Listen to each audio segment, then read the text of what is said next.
Adya classes. I am Harneet Kaur and I am teaching today 12th standard chapter number 3 that is money and inflation. So I hope कि मैंने जितने video lecture की series हमने बनाई है हमने हमारे YouTube पे डाली है that is for the chapter number 1 and 2. You guys are very clear with that. So we'll move further to the chapter number 3. Okay. So chapter number 3 name है मनी एंड इन्फ्लेशन. बहुत easy chapter है, बहुत बच्चे जैसा chapter है and बस ये जो कंसेप्ट है इन्फ्लेशन का कंसेप्ट ये आपको थोड़ा नया है. ये तो भाई हम बच्चे को पता है पैसा क्या होता है, पैसे की इंपॉर्टेंस है, पैसा कैसे जनरेट होता है, राइट. तो हम इस चैप्टर में कुछ इतना नहीं पढ़ेंगे, हम मनी के बारे में पढ़ेंगे एंड इन्फ्लेशन के बारे में पढ़ेंगे. इन्फ्लेशन भी एज इफ आपको नया टर्म नहीं है बट हाँ उसको इन डीप हम इस चैप्टर में पढ़ेंगे. So let's start. What do you mean by money.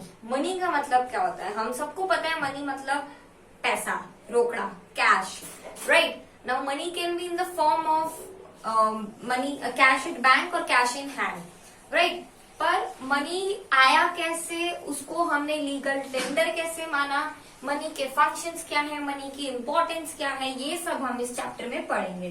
तो आपकी बुक में जो पहला पेज है उसमें मनी के बारे में चीजें बताई गई कि मनी क्या काम आता है. तो मनी क्या काम आता है, हमें चीजें खरीदने में काम आता है, चीजें बेचने में काम आता है. अल्टीमेटली मनी हमें हर इकोनॉमिक एक्टिविटीज में काम आता है. अब इकोनॉमिक एक्टिविटीज क्या है ये आपने 12th क्लास के चैप्टर नंबर 1 में पढ़ा है, सॉरी 11th क्लास के चैप्टर नंबर 1 में पढ़ा है, but I repeat it here again. Economic activity मतलब हर वो एक्टिविटी जिसमें से आपको पैसा मिलता है. If I am teaching you guys, then the institute is paying me money. That means I am performing some sort of economic activity. If my mother is making food, caring for me, so it is not an economic activity because she is doing that particular work out of her love. ठीक है, तो हर वो activity जिसमें से हमें पैसा मिलता है उसको हम इकोनॉमिक एक्टिविटी कहते हैं. तो मनी क्या है, हर इकोनॉमिक एक्टिविटी को पूरा करने का एक साधन है, एक तरीका है, उसको हम मनी कहते है. ठीक है. अब मनी आया कैसे, जब हम पुराना एंशिएंट जमाना देखें, मतलब एंशिएंट मतलब बहुत ही ज्यादा एंशिएंट, ब्रिटिशर्स से पहले का भी जमाना देखें तो मनी नहीं हुआ करता था. ठीक है. मनी धीरे धीरे शेरशाह सूरी ने मनी लाना शुरू किया. ठीक है. He started using coins of silver, ये अपना स्टैंप लगा के ये वो. ठीक है. उससे पहले मनी नहीं हुआ करता था. उससे पहले क्या चीज हुआ करती थी, बार्टर सिस्टम. उससे पहले क्या चीज हुआ करती थी, बार्टर सिस्टम. अच्छा, अब ये टर्म भी कुछ इतना नया नहीं है, ये आपने बट ऑब्वियस 9th 10th में एंड लोअर क्लासेस में पढ़ा है, बट वही चीज इसको हम इकोनॉमिक्स के तरीके से अब पढ़ेंगे. तो बार्टर सिस्टम का मतलब क्या होता है, exchange of goods and services. मैंने क्या बोला, बार्टर सिस्टम का मतलब होता है exchange of goods and services for the same. अब for the same का मतलब क्या है कि गुड्स एंड सर्विसेज के बदले में गुड्स एंड सर्विसेज ही मिलेंगे. ठीक है. जैसे कि अगर पुराने टाइम में क्या हुआ करता था, जब कॉइन्स ये सब इन्वेंट नहीं किए गए थे, डिस्कवर नहीं किए गए थे, तो उससे पहले क्या हुआ करता था कि अगर किसी को 1 किलो गेहूं चाहिए और किसी और के पास 1 किलो चावल है, सामने वाले को गेहूं चाहिए और दूसरे वाले को चावल चाहिए, तो वो दोनों एक्सचेंज में ले लिया करते थे. ठीक है. तो इसको हम कहते थे barter exchange, barter system, exchange of goods and services for the goods and services only. ठीक है. मतलब गाय भैंस के बदले में या आपकी पेट एनिमल्स के बदले में या क्रॉप्स के बदले में आप कोई दूसरी चीजें लेते थे. ठीक है. तो बट अब क्या हुआ, अब बार्टर सिस्टम क्यों सक्सेसफुल नहीं हुआ. हम चाहते थे, अब भी दोस्त लोग तो बार्टर सिस्टम करती है कि मतलब अब तो नहीं करते होंगे, बट हाँ when we were child we were like that only. यार I like your pencil, you give me your pencil, I give you my pen. So वो एक तरह का बार्टर सिस्टम था जिसमें मनी इन्वॉल्व नहीं होता था. ठीक है. बट ये सक्सेसफुल क्यों नहीं किया, इसको हमने लीगल टेंडर के उसमें कंसिडर क्यों नहीं किया. So pay attention here. Barter system के लिमिटेशंस क्या थे, देखो सबसे पहली चीज तो थी बार्टर सिस्टम के लिमिटेशंस में कि storage of value. Storage of value मतलब कि अरे मुझे अगर गाय के बदले में गेहूं चाहिए या गेहूं के बदले में गाय चाहिए, तो मैं उसको रखूंगी कहाँ? I can not store my pet animals और store the some crops in exchange of crops for many years to come. But money को हम सालों साल स्टोर कर सकते हैं, ठीक है, हमारे बैंक में, हमारे पर्स में, या हमारे फंड्स में, या कहीं पर भी एक्सेट्रा हम मनी को स्टोर कर सकते हैं। तो एक चीज याद रखना, जब भी आप मतलब ये वीडियो लेक्चर देखो तो इसमें एक चीज याद रखना, जो बार्टर सिस्टम के लिमिटेशंस होंगे वही मनी के कैरेक्टरिस्टिक्स या मनी के फीचर्स होंगे, ठीक है। तो इस पे आप ध्यान रखना सो दैट आपको अल्टीमेटली दोनों चीजें पढ़नी ना पड़े, ठीक है। Storage of value, it was not possible in the barter system. Next is double coincidence of bond.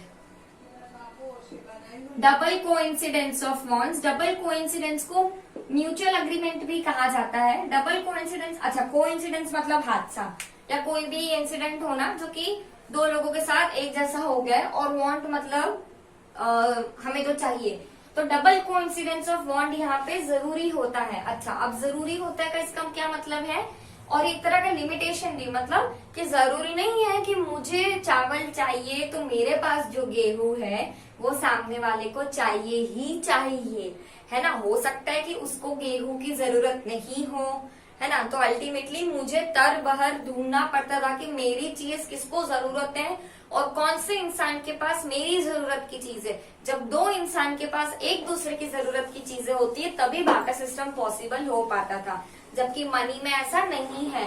आपको किसी चीज की जरूरत है, just go and buy, give the money, the thing will be yours, right. So barter system में ऐसा नहीं होता था, ठीक है। Next is measure of value. Measure of value का मतलब क्या है कि यहाँ पे कोई मेजर नहीं हो पाता। लाइक मनी को हम मेजर कर सकते हैं 2 रुपए, 5 रुपए, 10 रुपए, 20 रुपए, 50 रुपए, 100 रुपए, 500 रुपए, 1000 रुपए, 2000 रुपए, ठीक है। बट हम गाय, भैंस, घोड़े, गाड़ी, इन सबको मेजर नहीं कर सकते थे। तो यहाँ पे एक मेजर हो सकता है कि मैं 1 किलो गेहूं सामने वाले को दे रही हूँ और जो मुझे छोटा सा उसका पेट दे रहा है या कुछ और चीज दे रहा है वो 1 किलो का नहीं हो, 1 किलो से ज्यादा हो या 1 किलो से कम हो। तो यहाँ पे एक पार्टी का हमेशा नुकसान हुआ करता था, ठीक है। सो बेसिकली ये 3 लिमिटेशंस है। नाउ विल सी आपकी बुक में और कितने दिए गए हैं। यस, आपके बुक में भी ये 3 ही लिमिटेशंस दिए गए हैं। So this was about barter system. Barter system मैं वापस रिवाइज करा रही हूँ। बार्टर सिस्टम मतलब चीज के बदले में चीज देना, पैसों का इन्वॉल्वमेंट नहीं होना। इसका मेन लिमिटेशन है स्टोरेज ऑफ वैल्यू। हम किसी चीज को स्टोर करके नहीं रख सकते, एक ना एक दिन या तो वो खराब हो जाएगी या वो हमें छोड़ जाएगी। दूसरी, डबल कोइंसिडेंस ऑफ वांट, जरूरी नहीं है कि हर किसी के पास आपकी जरूरत की चीज अवेलेबल हो और सामने वाले को जो चीज चाहिए वो आपके पास अवेलेबल हो। And third is measure of value. Measure of value मतलब कि उसकी प्रॉपरली हम मेजरमेंट नहीं कर सकते कि कितनी वैल्यू की वो चीज बन रही है, ठीक है। So next topic in your book is origin and development of money. अब हम देखते हैं कि मनी का ओरिजिन या मनी का डेवलपमेंट कैसे हुआ। जब सब लोगों को पता चला कि भाई बार्टर सिस्टम तो ऐसे ऐसे हो रहा है, बहुत ज्यादा दिक्कत आ रही है हमें, तो लोगों ने क्या सोचा, मनी को इन्वेंट करते हैं, ठीक है। पहले धीरे धीरे कॉइन्स आए। पुराने टाइम में महाराजा राजाओं के टाइम पे silver coins, copper coins, gold coins हुआ करते थे जिसको वो एक्सचेंज करते थे। उससे पहले के टाइम पे पत्थर हुआ करते थे, पत्थर पे वो अपने किंगडम की इंस्क्रिप्शन करते थे, नकाशी करते थे एंड देन वो उसको यूज में लाते थे। तो मनी अल्टीमेटली क्या है, it is a universally accepted, money is universally accepted मतलब हर कंट्री की अपनी अपनी मनी है, अपनी अपनी करेंसी है। इंडिया की इंडियन रुपीज है तो यूएस की यूएस डॉलर है। तो अल्टीमेटली क्या है, मनी एक यूनिवर्सली एक्सेप्टेड है। अब पूरी दुनिया में कहीं पर भी बार्टर सिस्टम नाम की चीज एग्जिस्ट नहीं करती है। तो in order to simplify the procedure, किस चीज के प्रोसीजर को सिंप्लीफाई करना, ट्रांजैक्शन को या फिर अपनी नीड्स को पूरा करने को कोशिश करने को, उसको जो हम सामने बंदे को देते हैं उस चीज को हम मनी कहते हैं, ठीक है। एग्रीकल्चर क्या था कि लाइक सी वही चीज कि हमने जो अभी पहले देखा कि एग्रीकल्चर में यूजुअली हम पेट एनिमल्स का यूज करते हैं, क्रॉप्स का यूज करते हैं। तो अल्टीमेटली अगर हम हमारे क्रॉप्स किसी और इंसान को दे देंगे और उसकी चीज हम रख लेंगे तो हो सकता है हमारी चीज कभी खराब हो जाए या उसको दी हुई चीज कभी खराब हो जाए तो अल्टीमेटली नहीं स्टोर हो पाता था एंड अच्छे से ट्रांजेक्शन नहीं हो पाता था एंड बहुत सारी गफले भी हुआ करते थे। तो इसीलिए मनी को लाया गया, ठीक है। एंड डेमोक्रेसी और इंडस्ट्रियलाइजेशन, डेमोक्रेसी एंड इंडस्ट्रियलाइजेशन को ने मनी को बहुत ज्यादा सपोर्ट किया। क्या मैं बोली? डेमोक्रेसी इंडस्ट्रियलाइजेशन ने मनी को बहुत ज्यादा सपोर्ट किया। जैसे जैसे ब्रिटिशर्स का जमाना आता गया हमारी कंट्री में, धीरे धीरे पैसों की बात होने लगी, 10 पैसा, 5 पैसा, 50 पैसा। फिर धीरे धीरे से इंडस्ट्रियलाइजेशन बढ़ता गया, मनी की वैल्यू और ज्यादा बढ़ती गई। अब हम देखते हैं हमारी कंट्री में सबसे बड़ा करेंसी नोट कौन सा है? 2000 रुपीज का है ना। सो धीरे धीरे with the advent of time उसकी वैल्यू जो थी वो बढ़ती चली गई, ठीक है। तो मनी के बारे में आपकी बुक में पूरा आधा पेज दिया गया है, वो इट्स एवरीथिंग अबाउट जो हमने अभी बाटा सिस्टम में पढ़ा। Next is meaning and functions of money. Money का मतलब क्या है? Money is the medium of exchange. Money कुछ नहीं है, मनी क्या है? मीडियम ऑफ एक्सचेंज है। इसको मीडियम ऑफ एक्सचेंज क्यों कहते हैं? मीडियम मतलब माध्यम, एक्सचेंज मतलब किसी की चीज के बदले चीज। तो कुछ अगर हमें चीज चाहिए तो उसको किस माध्यम से हम खरीद सकते हैं? मनी के माध्यम से। इसलिए money is known as the medium of exchange for the goods and services. अगर मुझे कोई गुड्स एंड सर्विसेज अवेल करनी है, खरीदनी है, तो I just go and pay for that particular amount and I get that goods and services, ठीक है। अब आपके बुक में रॉबर्ट स्टर्न ने मनी की डेफिनेशन दी गई है कि what is accepted universally in exchange of goods and services is known as money, ठीक है। मैंने दोनों डेफिनेशन आपके यहाँ पे समझा दिए। Next is functions of money, कि मनी के क्या क्या फंक्शंस है, ये जरा ध्यान से समझिएगा। ये पूरा एक क्वेश्चन इंपॉर्टेंट आता ही आता है बोर्ड एग्जाम में, नो मैटर व्हाट। तो जो हमने अभी पहले देखा कि बाटा सिस्टम की क्या लिमिटेशंस है, मैंने आपको बोला कि बाटा सिस्टम के जो भी लिमिटेशंस होंगे वो मनी के एडवांटेजेस होंगे या मनी के फीचर्स होंगे या मनी के फंक्शंस होंगे। तो आंख बंद करके एग्जाम में वही चीज लिख के आ जाने का, क्या? Money is a medium of exchange. Money क्या है? मीडियम ऑफ एक्सचेंज है। एंड एक चीज और याद रखना, आपको रट्टा मारने की जरूरत नहीं है, नो मैटर वो बिजनेस स्टडीज हो या इकोनॉमिक्स हो या कोई भी सब्जेक्ट, ठीक है। आप अच्छे से मतलब समझिए, उसकी हेडिंग समझिए, हेडिंग को याद रखिए, अंदर आप मैटर खुद लिख सकते हो। मैंने यहाँ पे लिखा मीडियम ऑफ एक्सचेंज, मैंने बुक नहीं पढ़ी है तो मैं बता सकती हूँ कि मीडियम ऑफ एक्सचेंज का मतलब क्या है। उसका आप एग्जाम्पल भी दे सकते हो कि भाई मुझे, जो मैंने अभी बोला कि मुझे अगर कोई भी गुड्स एंड सर्विसेज खरीदनी है तो मैं बिना किसी इंसान का वेट करे कि भाई उसको मेरी चीज चाहिए, मुझे उसकी चीज चाहिए, बिना किसी का इंतजार करे मैं दुकान पे जाके वो चीज खरीद सकती हूँ। तो money is a medium of exchange and it has a store of value, और you can say it has a storage value. मैं मनी को स्टोर कर सकती हूँ अपने घर पे, अपने पास, अपने बैंक में, अपने शेयर्स में, अपने फंड्स में, अपने इन्वेस्टमेंट में, अपने एक्सेट्रा अमाउंट में, राइट, और एक्सेट्रा चीजों में अपने सेव कर सकती हूँ। नेक्स्ट है major of value.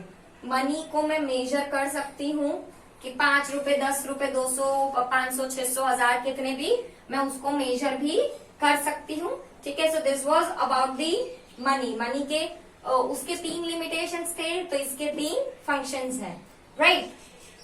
So this was about money. I hope I am very well clear. बहुत इजी चैप्टर है, बहुत बच्चों जैसा चैप्टर है। Next is types of money.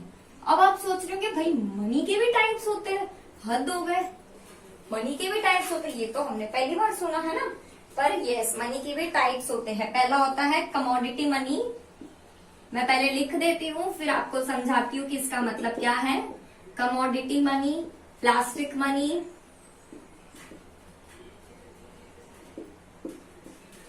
Next है एनिमल्स मनी, मेटल मनी। वैसे आपको नाम से पता चल रहा है कि क्या किसका मतलब है। इसमें से आगे ऊपर तो एग्जिस्ट भी नहीं करते वर्ल्ड में, पर ठीक है बुक में लिखा है तो हमें पढ़ना तो पड़ेगा। Banking money and paper money.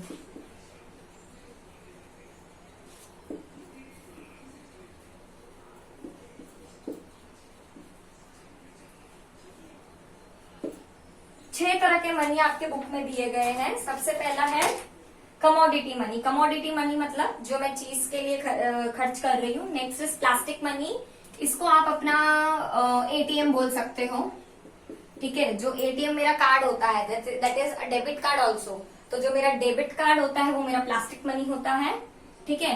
Next is animals money, metal money exist नहीं करते। बैंकिंग मनी, बैंकिंग, अच्छा पहले पेपर मनी समझ लो। पेपर मनी मतलब जो नोट्स हमारे पास अवेलेबल होते हैं। बैंकिंग मनी, बैंकिंग मनी आज के जमाने में बहुत ज्यादा न्यू चीज है, ठीक है। बैंकिंग मनी मतलब इनविजिबल मनी, बैंकिंग मनी मतलब इनविजिबल मनी।